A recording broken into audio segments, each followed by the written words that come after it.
Pessoal,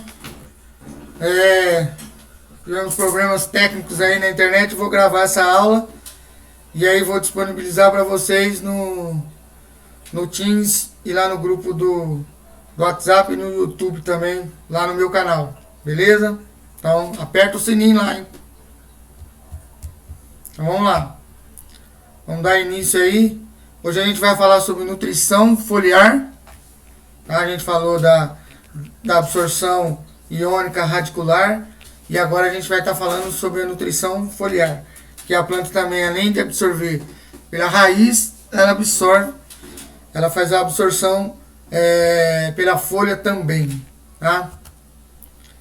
Então, desde daquela anatomia da parte da raiz, que ela tem que atravessar a epiderme, o córtex, chegar no cilindro central, né, e encontrar os vasos condutores, e aí chegar no xilema e ser transportado até a folha, né, vai ocorrer também na folha. Ela vai ter que atravessar a cutícula aí da folha, que é aquela parte de cera, atravessar a epiderme e chegar no cilindro central, no xilema e no floema, nos vasos condutores, e para ocorrer os processos metabólicos aí na folha, né? Então, como eu falei para vocês, via solo ou via foliar. Então, origem vegetal, nós temos aí os vegetais vindo da água dentro da evolução. Depois de milhões e milhões de anos, eles conquistaram a terra, né? E começou a se fazer a absorção aí pela raiz e pela folha. Então a gente tem a diferenciação da raiz e da parte aérea dentro da evolução vegetal. Então a planta conseguindo fazer a absorção da raiz e da folha. As folhas não perderam a capacidade de absorção dentro da evolução, então por isso que a gente tem a absorção foliar. O que se ganhou aí foi a capacidade das raízes fazerem a absorção, né? Então, dentro do processo, o que a raiz perdeu foi a capacidade fotossintética, né? Então, elas perderam a capacidade fotossintética e as folhas não perderam a capacidade de absorção, tá? Então, dentro aí dos aspectos anatômicos, a gente vai ver, além dos aspectos anatômicos, a gente vai ver os fatores externos e internos que afetam a absorção foliar. Então, a gente tem relatos aí desde 1844, né, que já se fazia a aplicação de ferro na cultura da uva, na videira. Então o pessoal já usava a aplicação de chorume líquido, né? O que é esse chorume? Lá nos jardins da Alemanha, o que é esse chorume? Esse chorume é a decomposição, né, do material orgânico, que é o líquido, e esse líquido era aplicado lá nos jardins da Alemanha. E hoje o pessoal aqui no Brasil já fazia uso disso e agora voltou a se fazer novamente com a agricultura orgânica e a agricultura ecológica. Está se fazendo o uso do chorume novamente, tá? Então, em 1940 a 1945, a gente teve um grande impulso na absorção iônica, né? Então, o pessoal começou a se fazer estudos aí da absorção iônica foliar. Em 1945 também a Exalc de Piracicaba e o Instituto Agronômico de Campinas também começou a se fazer pesquisa no Brasil sobre a absorção foliar. Então, estudando o que? Principalmente a cutícula, a célula da epiderme, né? E o sistema do citoplasma aqui, o ELA. Então, eu vou mostrar para vocês a anatomia de uma folha, vocês vão ver. E vocês já viram também com o professor Anjo, né, professor de morfologia, essa parte externa que o íon ele tem que atravessar junto com a água principalmente a cutícula, que é a célula da epiderme, ela tem lipídios, gordura, e ela tem que romper essa camada para poder chegar no córtex, e do córtex ir para o sistema vascular, chegar no xilema. Aí depois do xilema, processos metabólicos, fotossintéticos, redistribuído para os outros órgãos aí da planta. Caule, fruto, raiz novamente. Tá? Algumas pesquisas aí também levaram em consideração a absorção foliar. Então começou-se a estudar o gradiente de concentração. Né? Então, por exemplo, a gente tem lá no solo, no sistema radicular, a gente tem uma pressão atmosférica, uma ATM. Então a gente tem lá de 0,1 a 2 ATM. Conforme a gente vai aumentando contato com a atmosfera, essa ATM ela vai aumentando, a pressão atmosférica vai aumentando, né? E aí a água ela é perdida para a atmosfera. Então começou a se estudar esse gradiente de concentração. A necessidade de energia respiratória. Então viu-se que o vegetal gastava energia, né, gastando um fósforo, né? Então dentro aqui da moeda de troca da planta, adenosina trifosfato, então ele perdia um fosfato para fazer o que? A perda de energia. Então a necessidade de ATP, começou a se pesquisar que a planta precisava de fósforo, né, dentro da adenosina trifosfato, para poder fazer o transporte ali na membrana, para chegar no citoplasma, atravessar essa membrana celular e chegar lá. E aí começou a se estudar o que? A teoria do carregador. Então precisa de acoplar no carregador para esse elemento ser transportado e chegar aí no citoplasma e chegar lá depois no cilindro central, no xilema e no floema. E nesses estudos percebeu-se que gastava energia, né? Então gastava um fósforo inorgânico aí. Então começou a se estudar a necessidade do ATP, da adenosina trifosfato. Né? Reações da enzima do substrato, que seria esse carregador, né? A ATPase, que é a quebra aí, da adenosina trifosfato, então ativada por íons dentro da membrana. E hoje a gente tem a teoria, né, do carregador ativo, tá? Então os canais de poro ou as bombas, né? A ATPase ativada principalmente pelo cálcio, então por isso que é importante a planta ter cálcio, né? Ela vai ajudar nessa bomba aqui de ATPase, e ela é ativada pelo cálcio, tá? Então a absorção nada mais é do que a entrada do elemento, que é representado por essa letra M aqui, na planta, na forma iônica ou molecular, atingindo os espaços intercelulares. Então pode ser com gasto energético ou sem gasto energético. Então é um processo de apoplasmo e simplasmo. Então sem gasto energético, simplasmo. E o apoplasmo com gasto energético. Então vai gastar a energia da planta. Tá? A planta vai gastar um fósforo aí para se fazer esse processo de absorção. Tá? Vencendo o que? A membrana. Então para vencer a membrana e chegar lá no citoplasma, né, no xilema, a planta ela vai gastar energia, vai gastar fósforo. Da onde? Da moeda de troca, que é a adenosina trifosfato, que é o ATP. Então a penetração, que a gente chama dentro do processo de absorção, é atravessar a cutícula, né, através da epiderme ou dos estômagos, nas câmaras aí estomáticas. Então são aquelas aberturas que tem na parte abaxial da folha, tá? Então na parte de baixo da folha está concentrado os estômatos. Então ele abre e fecha, e aí há a penetração de água e também as trocas gasosas, que é a função dos estômagos. Tá? Então a ureia, ela vai facilitar a permeabilidade, né, dentro desse processo aí de difusão. Ela vai aumentar a permeabilidade, fazendo o quê?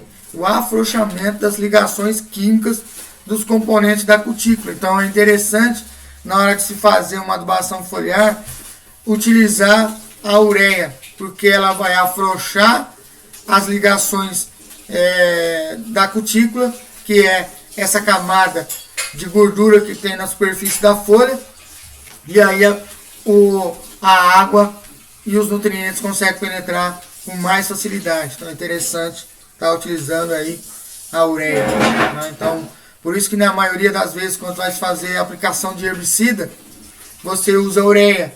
Para quê? Para ter esse afrouxamento dessas ligações químicas aí dos componentes da cutícula. Beleza? Então aqui mostrando nesse gráfico aqui o efeito da ureia na absorção dos fosfatos, né? Seja ele diamônico ou monoamônico, né? O DAP ou o MAP, tá? Que é o adubo comercial. E aqui mostrando as concentrações. Então partindo de 0 até 1%. Tá? Então a concentração ela é bem baixa. Então você parte aí de 0,25, meio, 75 e até 1%. E aí você vê a concentração do fósforo monoamônico representado por esse círculo e desculpa aí, o fosfato monoamônico e o diamônico, né? Então você vê o crescimento aqui dentro da equação de regressão aqui, você vê o crescimento na linha de tendência aqui, a absorção, a presença de fósforo na planta, seja ele o MAP ou o DAP. Então a presença da ureia vai aumentar a absorção do fosfato aqui, seja ele diamônico ou monoamônico. Tá? Então mostrando que a ureia faz o afrouxamento das ligações químicas e aumentando a absorção do fósforo aí na folha, na questão aqui que foi estudada, o feijoeiro, a cultura do feijão. Então tá aqui mostrando a penetração que a gente hoje, antigamente chamava de absorção passiva, hoje é penetração. Então pela rota apoplástica, ela vai atravessar a cutícula, na parede celular, né, os espaços intercelulares, então ela vai caminhar nesses espaços, né, e dentro desses espaços das células da epiderme. Estou mostrando aqui na figura esses espaços, e aí ela vai atravessar os espaços intercelulares, a parede celular e também a cutícula. Para chegar onde? Qual que é o objetivo? Chegar no cilindro central, e lá no cilindro central tem os vasos condutores, xilema e floema. A absorção ativa, que é a rota simplática, então ela vai passar aí pelo plasmalema, e isso, aquilo que eu falei para vocês, ela vai gastar energia, então ela vai gastar a moeda da planta, que é a adenosina trifosfato. Ela vai gastar um fósforo, tá? Chegando aí no citoplasma, né? E ela ou no armazenamento aí do vacúolo. Então na célula a gente tem o vacúolo, que são aquelas células vazias lá, então ela vai ser armazenada ali, e aí depois caminhando para o citoplasma e para os vasos condutores, tá? Depois que ela passou aí nessa passagem de célula a célula, né, com gasto de energia pela rota simplástica, ela vai chegar no floema e do floema ser distribuído. E para essa redistribuição também gasta-se energia. Então a planta gasta ATP, tá? De adenosina trifosfato. Aqui mostrando dentro dos aspectos anatômicos aí da folha, que vocês viram em morfologia, né? Então a gente tem dentro da superfície da folha, seja ela na parte adaxial e na parte abaxial, que é a parte superior e a parte inferior, né? Então ela tem a presença da cutícula aqui na parte inferior como na parte superior. A gente também tem os tricomas, né, que a gente chama de pelos. Então tem algumas folhas que tem a presença desses tricomas, tá? E aí, então a água em contato com a superfície da folha, ela vai penetrar. Se tiver a presença da ureia, vai ocorrer o afrouxamento aqui das ligações da cutícula, e aí ela vai ir atravessando o córtex da planta, né? Então a gente tem aí a epiderme depois da cutícula, que faz parte da epiderme superior e inferior. E aqui na parte abaxial, que é a parte inferior, a gente tem o que? Os estômatos. Esses estômatos são essas aberturas, né, que fazem as trocas gasosas aí do oxigênio e do dióxido de carbono, tá?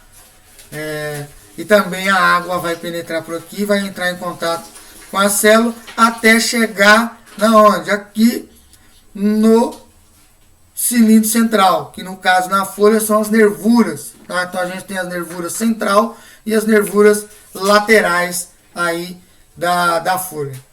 E aí chegando no xilema, ocorre os processos metabólicos e é redistribuído pelo floema, tá? Que são vasos condutores. Tudo isso aí vocês viram já na aula de morfologia, certo? Só uma revisãozinha aqui até agora, hein? Então vamos lá. Aqui mostrando o mesmo desenho, né? Aqui mostrando nesse desenho fazendo as trocas gasosas, né? O oxigênio saindo e o dióxido de carbono penetrando aqui. E a água, junto com os sais minerais, penetrando e tem que atravessar toda essa estrutura da epiderme, né, o parênquima aqui cortical, né, que a gente chama de mesófilo, e aí a gente tem os mesófilos paliçados e os mesófilos lacunosos, que são esses espaços que formam essas lacunas aqui, e o paliçado fica um do ladinho do outro. Então ela tem que atravessar todo esse sistema, seja ela na parte adaxial ou na parte abaxial, ela tem que atravessar todas essas células para chegar na onde? Na nervura, que é o que? O cilindro central, vai chegar na onde? No xilema e no floema, tá? Então representado aqui o xilema aí na cor azul e o floema nessa cor rosa, tá? E aí vai fazer a redistribuição para todos os órgãos da planta. Aqui mostrando a mesma coisa, o processo de absorção aqui pelos estômatos, né? Aqui a cutícula, a mesma figura. O floema, como vocês viram em morfologia, ele tem, antes da abertura, ele tem essas células guardas, né? Aqui é chamado de ostilo, e aí tem essa célula guarda que ela abre e fecha, tá? Então a gente tem as células subsidiárias formando os estômatos, tá? Que vai fazer as trocas gasosas e também o processo de absorção. Vou tomar um cafezinho aqui.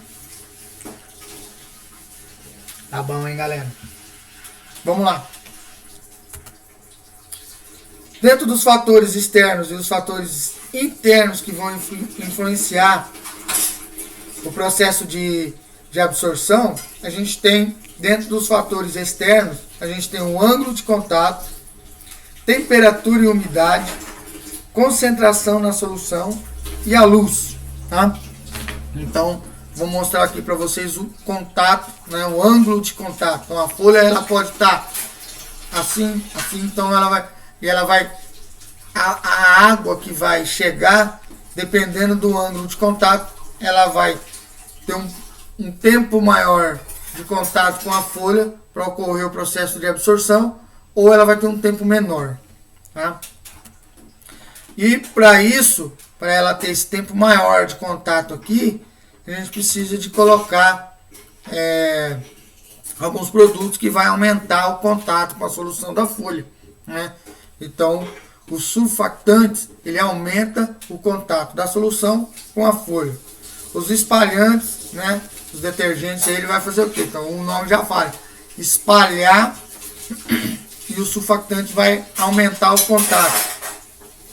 Então, a gente tem os molhantes, que vai aumentar a adesão da água com a cutícula, né? Vai fazer o quê? Um processo de adesivar, então a gente chama de adesivo. Então, ele vai fazer o processo de adesão molecular entre a água, né, o H2O, mais a cutícula, que é aquele material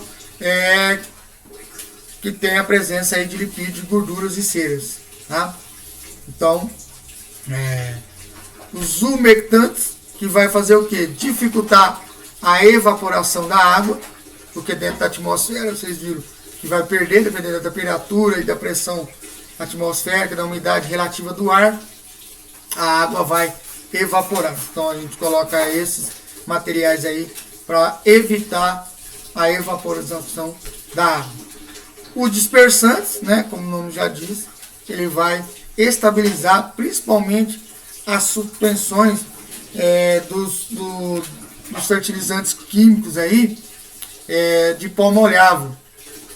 Então vai dispersar e vai estabilizar essas suspensões, tá?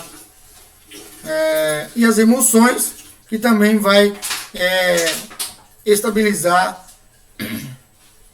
a água e o nutriente aí. Então vocês viram em bioquímica, quando vocês estudaram bioquímica, né? Quando a água ela entra em contato com a gordura, o que ela faz? Ela forma as micelas, ela forma aquelas aquelas circunferências, como está mostrado aqui nessa figura. Então a água entrou em contato com a superfície da folha, que tem a cutícula, que tem gordura, ela vai formar essa estrutura aqui, ó. Então esses produtos são para quebrar essa estrutura, espalhar e fazer o processo de adesão com a folha, tá? Vocês vão ver que os elementos, dependendo dos macro ou micro elementos, ele tem um tempo de absorção para atravessar essa cera e atravessar a epiderme da planta até chegar no xilema lá no vaso condutor, tá? No cilindro central. Então a gente tem desde horas até dias. Então esse material tem que ficar na superfície. Se ele evaporar, você vai perder o fertilizante, tá? Então aqui mostrando o efeito desses materiais, né? Desses produtos. Então a água aqui pura e depois ela espalhando e mantendo o contato, a adesão aqui com a folha, tá? Então mostrando que existe uma eficiência desses produtos, tá? Na absorção, na nutrição foliar. Aqui mostrando a diferença para vocês, na hora que vocês estiverem no campo aí, a diferença da água na superfície da folha, né? E o que a gente chama de gutação, que é quando a planta está com excesso de água, ela começa a eliminar a água na margem aí das folhas, tá? Então tá aqui, ó, mostrando a diferença. E esse é o contato, então forma essas circunferências aqui, e aqui não, aqui ela começa a sair pelas laterais, pelas margens da folha, tá? Então isso aqui é o excesso de água, que é o processo de gutação. E também não é o orvalho da manhã, tá? Que forma na superfície da folha, tá? Então só para vocês diferenciarem aí. Aqui mostrando de novo um ângulo de contato e mostrando aqui, né, o contato com a superfície da folha, formando as micelas. Aqui mostrando uma folha utilizando os produtos adesivos e espalhantes, sem usar os produtos adesivos e espalhantes, né? E aqui mostrando, né, uma folha com a utilização dos produtos, tá? Então ela vai desmanchar a micela, essa circunferência aqui da água, que está em contato com a cutícula, ela vai desmanchar e aí ela vai ter o processo de adesão, mantendo o contato com a folha para ocorrer o quê? A penetração e a absorção. Aqui dentro da tecnologia aí dos produtos fitossanitários, vocês estudaram com a professora, que é especialista nessa área, o tamanho das gotas. Aqui só mostrando para vocês, né, a distribuição aí aerodinâmica das gotas nas folhas. Então você tem gotas finas, médias e grossas, né? Quando você tem gota muito fina, o que acontece? Uma parte fica em contato com a folha, mas a outra é perdida para a atmosfera. Olha só, então ela está aqui na atmosfera e ela vai evaporar e vai perder. Quando você tem gotas muito grossas, o que acontece? Uma parte vai ficar aqui, mas grande parte dela vai escorrer pela folha e vai cair no solo, e aí você vai perder, né, o processo de absorção foliar. E então, interessante é você ter gotas médias. E aí saiu o aparelho lá, o equipamento que você está utilizando, tem como controlar essas gotas, né? Que vocês viram lá na disciplina de fitossanidade. E aí vocês têm que tentar manter essas gotas médias para ter um processo de absorção. E aí o aparelho que vocês vão ter que utilizar, dependendo da pressão dele, ele tem que pegar as folhas que estão externamente aqui na planta e chegar até nas folhas internas, tá? Então, para ter uma distribuição melhor aí das gotas no processo de absorção. A temperatura e a umidade, né, do ar, ela vai diminuir a velocidade de secamento da solução aplicada. Então, se a temperatura estiver muito alta e a umidade do ar também baixa, né, que é o que acontece na nossa região, aí de São José do Rio Preto, a gente tem temperaturas altas e umidade relativa do ar baixa, principalmente nessa época agora, né, de outono e primavera. E aí o que acontece? Vai perder para a atmosfera e vai dificultar o quê? O secamento dessa solução. Então ela vai diminuir a velocidade de secamento. Tá? Então você tem uma diminuição na velocidade aí do secamento da solução aplicada. E aí você vai perder muito, porque ela não vai ficar aderida na superfície. Então se você tem que ter uma temperatura amena, com umidade relativa do ar mais alta, para você diminuir a velocidade de secamento, senão você vai aumentar a velocidade de secamento, ao contrário daquilo que eu falei. Se você tem uma temperatura elevada e a umidade relativa do ar, você aumenta a velocidade de secamento. Se você tem uma temperatura mais amena e uma umidade relativa do ar mais alta, você diminui a velocidade de secamento, e aí a planta, aquilo que está em contato com a folha, vai conseguir fazer o processo de penetração e a absorção. Tá? Então, aplicar em períodos com temperaturas amenas, período fresco e sem orvalho. Porque se tiver a presença do orvalho, essa solução vai diluir junto com o orvalho e você vai perder aí para a atmosfera.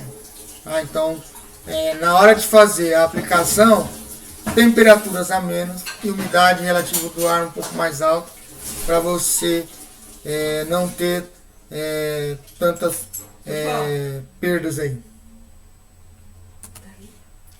Concentração da solução, velocidade da absorção, né, mais lento que a via radicular.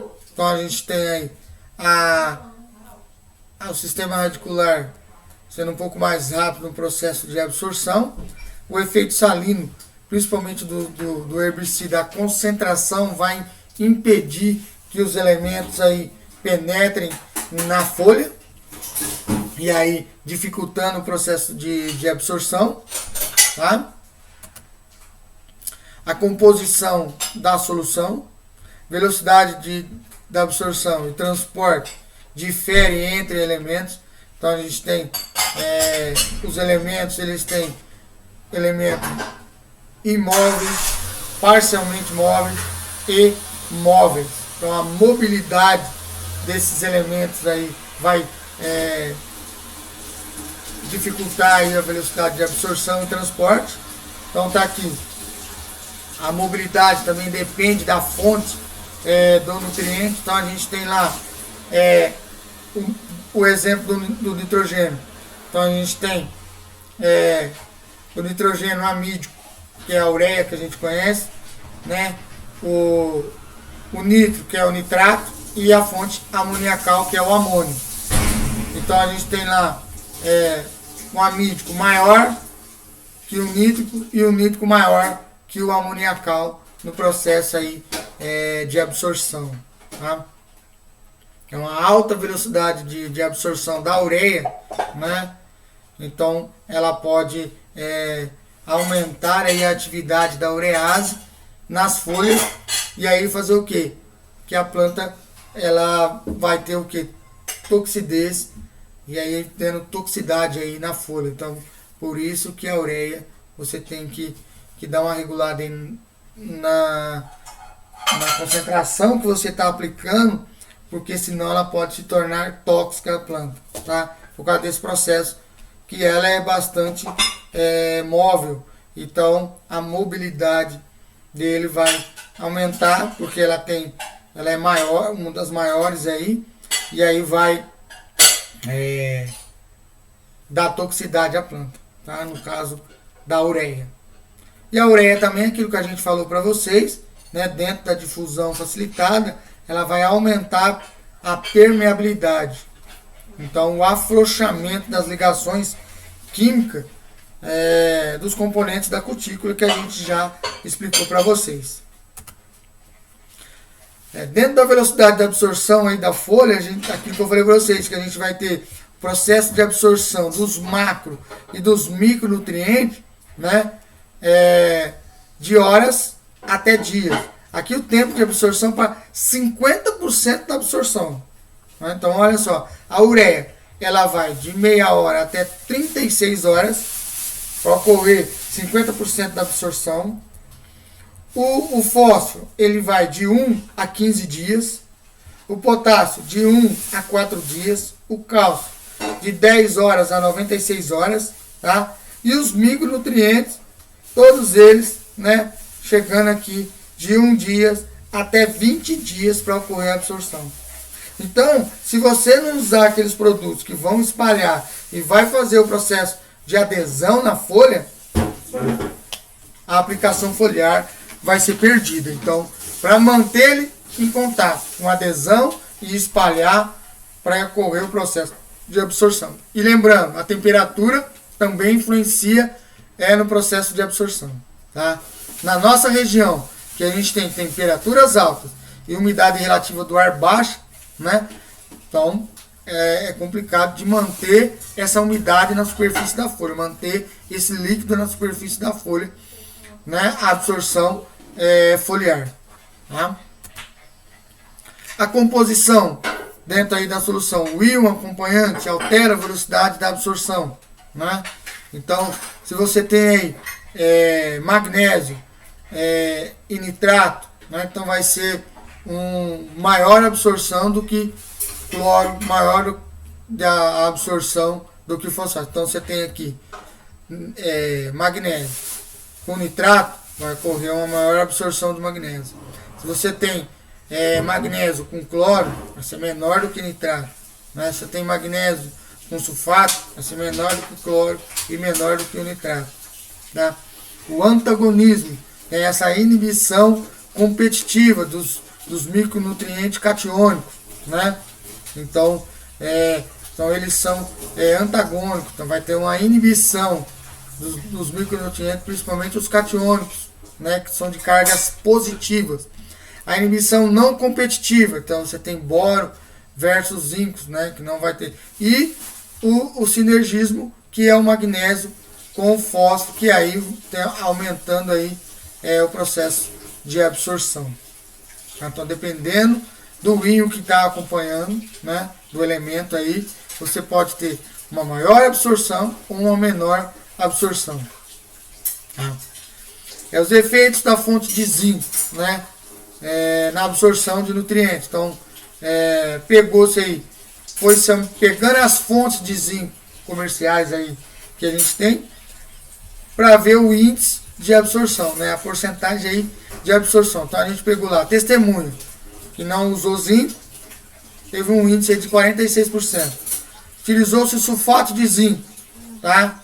Nessa dosagem aqui de 28 partes por milhão. Então teve um índice de 100%. Olha, quando a gente falou, observa aqui quando a gente falou do cloro com o zinco, tá? Então, a gente dobrou-se a dosagem, teve um índice de 200%. Nitrato, né, de zinco, 154%. Quando você usou o sulfato mais o cloreto de potássio, deu uma diminuída aqui, mas também tendo um índice bom de absorção de quase 140%.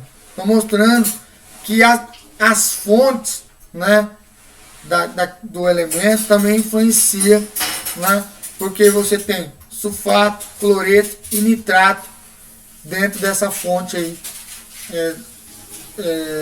de zinco, tá?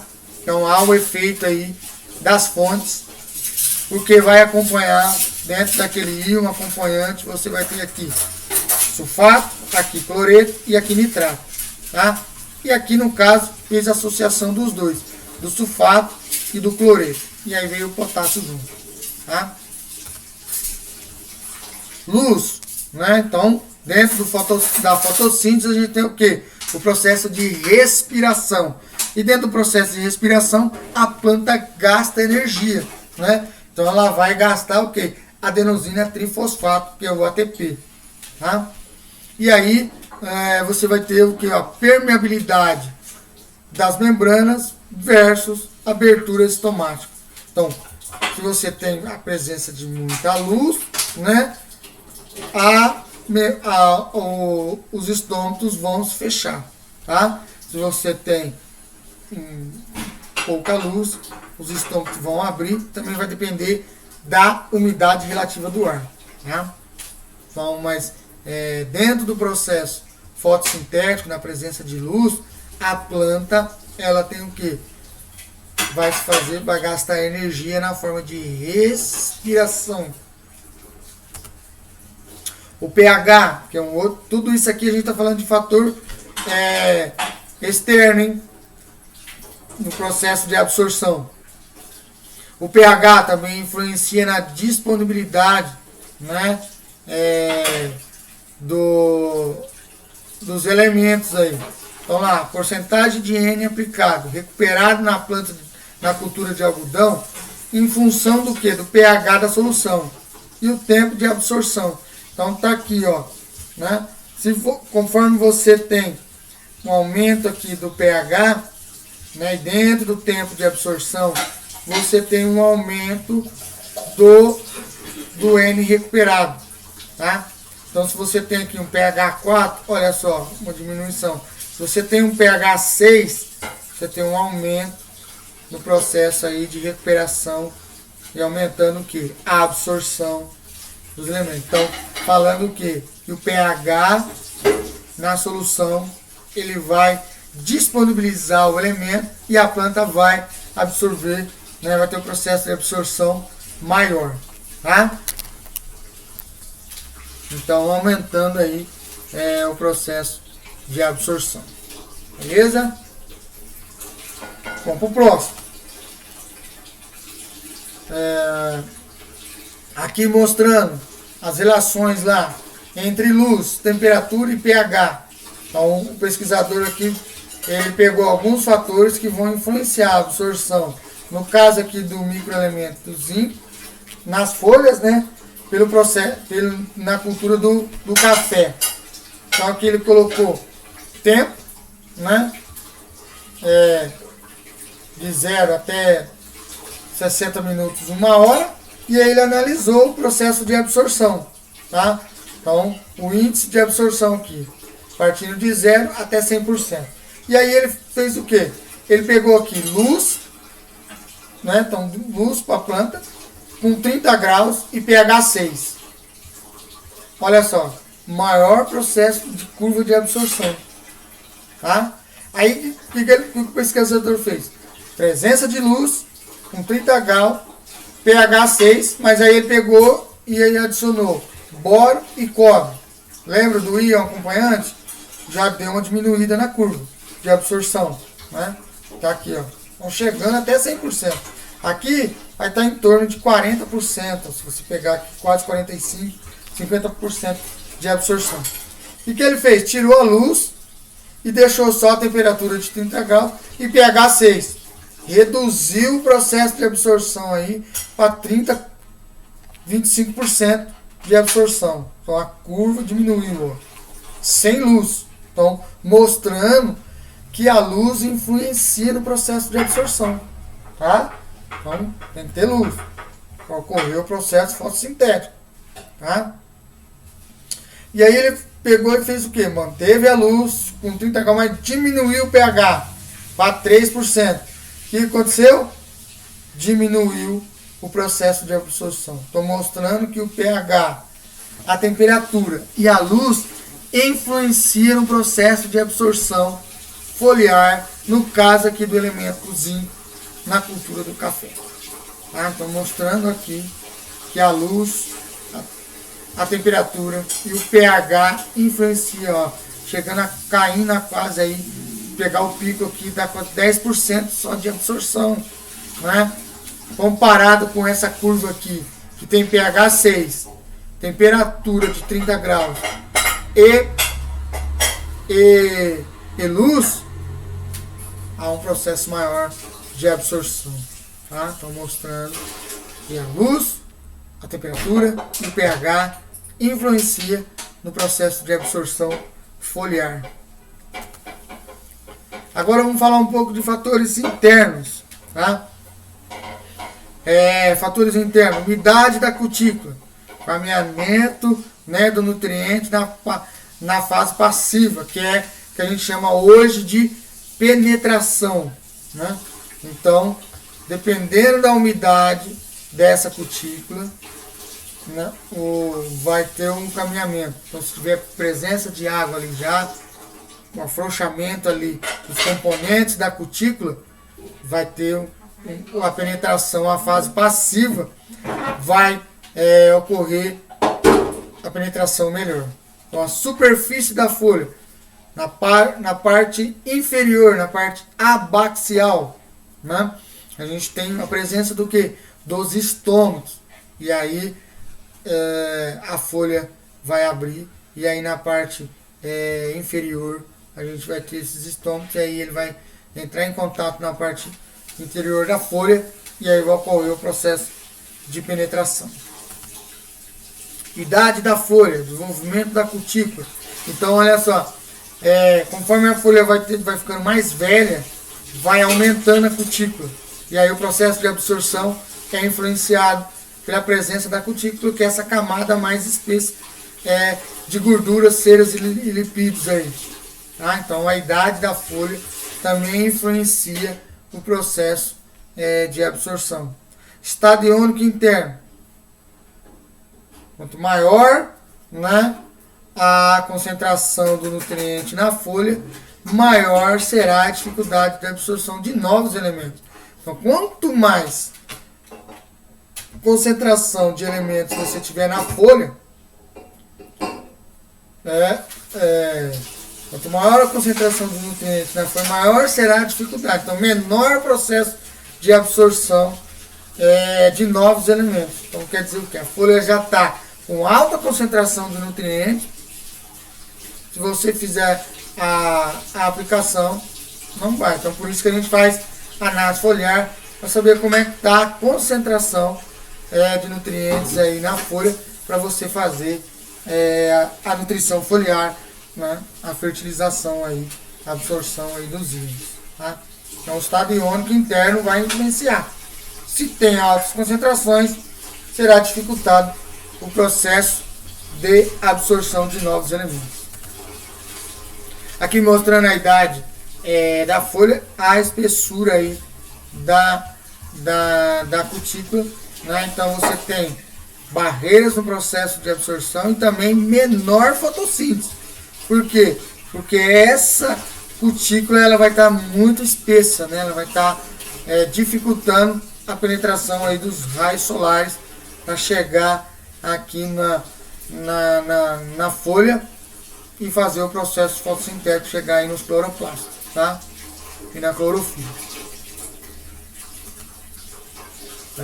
Estado iônico interno, aquilo que a gente já falou para vocês, né? Quanto maior a concentração de nutrientes na folha, maior será a dificuldade de absorção dos novos elementos. Então, quanto maior a concentração de nutrientes, menor o processo de absorção de novos elementos. Classificação da mobilidade, né, comparada aí aos nutrientes aplicados nas folhas, né? Então a gente tem os móveis, os parcialmente móveis e os imóveis, né? Então a gente tem aí nitrogênio, fósforo, potássio, magnésio e cloro como móveis, parcialmente móveis. O enxofre, zinco, cobre, manganês, ferro, molibdênio. E os imóveis, cálcio e bório. Então, qual a aplicação prática da mobilidade desses nutrientes no floema?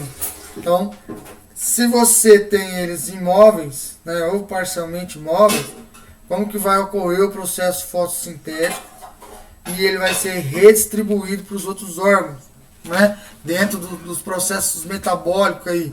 Então, dentro do floema, né, essa mobilidade é importante para que chegue, né, nos outros órgãos, saindo da folha e sendo redistribuído aí para os outros órgãos, saindo da folha para o caule, da flor para o fruto, até chegar nas raízes, tá? Tá acabando, hein, galera? Dá uma olhadinha aqui nas palavras. Vamos lá, tá faltando pouco aí, tá faltando 10 slides ainda, vamos lá. Implicações do fornecimento do nutriente via folha. Então, macronutrientes, alta exigência nutricional, né? Então, dos macronutrientes, a planta ela tem, dentro das implicações aí, uma alta exigência nutricional. Os macronutrientes são exigidos em grande quantidade. Pouca área foliar no início da cultura, do desenvolvimento da cultura, a gente tem uma área foliar menor. Problemas aí de queima de folhas, né? Então a gente vai ter as folhas com excesso aí de micronutrientes, pode necrosar essas folhas, né? Formas aí de fósforo e potássio que pouco se adapta à aplicação foliar. Então comercialmente a gente tem poucas formas. E o custo da operação também, né? Você vai gastar hora de equipamento, hora homem, né? Manutenção desses equipamentos é um custo um pouco mais elevado. Então, na aplicação dos macronutrientes, comparado aí com via solo, o custo de operação é maior. No caso dos micronutrientes, a gente deve considerar o que? A exigência e a mobilidade. Então, a exigência é pouca, né? Então, você tem que colocar a dose correta, senão ele vai ocorrer o que? Necrose. E a mobilidade, então, dependendo da mobilidade dos micronutrientes, né? Você vai ter um efeito maior ou não. Voltando aqui, ó, a gente pegar os micronutrientes aqui, o cloro, ele é móvel, né? O cobre, o zinco, o manganês, o ferro, e o molibdênio, parcialmente móveis, né? Então, vai estar dependendo aí da mobilidade. Então, quais são as vantagens de fazer o processo de nutrição foliar, de fazer o processo de absorção foliar, né? Alto índice de utilização pelas plantas dos nutrientes aplicados via foliar. Então, você tem aí, a planta ela vai utilizar esses elementos. Então, o processo o índice de aproveitamento aí vai ser maior, né? Correção de deficiência de micro em curto prazo. Então, se você tem aí uma deficiência de micro, você pode entrar com uma adubação foliar e fazer essa correção, né? Então há essa possibilidade, né? A possibilidade de aplicação dos micro para tentar reduzir lá o custo de operação desses nutrientes junto com defensivos. Nós vamos fazer aí a aplicação de inseticida e de fungicida. Você tem a possibilidade de aplicar esses elementos junto aí, tá? Na aplicação junto, tá? Então isso é uma vantagem, né? A quantidade usada aí de micronutriente em um programa de adubação foliar, tá? Então, comparando aí os micronutrientes via solo e via foliar, tá? Então você tem aqui, vamos pegar o boro, você tem aí quilos por hectare, né? Então saindo aí de meio quilo até 2 quilos por hectare. E na concentração foliar você tem que partir de 0,05 a 0,25%, tá? Então na folha a concentração é bem menor, tá? Do que no solo, certo? Então vamos lá. Você pode fazer a adubação foliar, a nutrição foliar da aplicação via aérea, tá? Na aplicação com aviões, dependendo aí da umidade, da presença de luz, você faz a aplicação da umidade relativa do ar e da temperatura, né? Então, levando temperaturas amenas, umidade relativa do ar um pouco mais alta, você tem aplicação. Para ocorrer o quê? Para ocorrer tanta deriva, perda para a atmosfera, tá? Aplicação via foliar não é por tratores, né? Então você vai colocar em turbos, né? E você vai aplicar para poder chegar aqui no interior da folha, tá? Adubação foliar comum em espécies perenes e semi-perenes, porque você vai fazer as adubações corretivas e preventivas. Nas anuais não dá tempo, né? Então nas culturas perenes e semi-perenes. Tecnologia de aplicação, tentando evitar aí a lixiviação e a lavagem, né? Dentro da cutícula, para ocorrer o processo de penetração, absorção passiva e ativa. Então você tem que tentar minimizar a perda aí de lavagem e lixiviação. E aí, utilizando os espalhantes, os adesivos, né? Para você tentar manter um tempo maior aí. Então, para a gente finalizar a nossa aula aí de hoje, as considerações finais. Então, além de todos esses processos aí, a gente tem que ter uma água de alta qualidade, controlar o pH da solução, né? Então, dentro da distribuição, vocês viram lá que o pH é entre 6 a 6,5 o ideal, né?